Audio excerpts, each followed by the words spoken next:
ਨਿਮਾਣਿਆਂ ਨੂੰ ਨਿਮਾਣਾ ਬਣ ਕੇ ਰਹੀ ਤੇ ਮਾਣ ਮਿਲਦਾ ਰਹੇਗਾ। ਜਿੱਦਣ ਹੰਕਾਰੀ ਬਣ ਗਿਆ ਫਿਰ ਭਾਈ ਜੀਵਨ ਦੀ ਖੇਡ ਖਰਾਬ ਹੋ ਗਈ।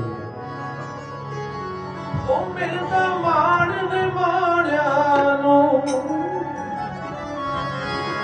ਮਿਲਦਾ ਮਾਣ ਨਿਮਾਣਿਆਂ ਨੂੰ। ਤੇਰਾ ਦਰ ਐਸਾ, ਤੇਰਾ ਦਰ ਐਸਾ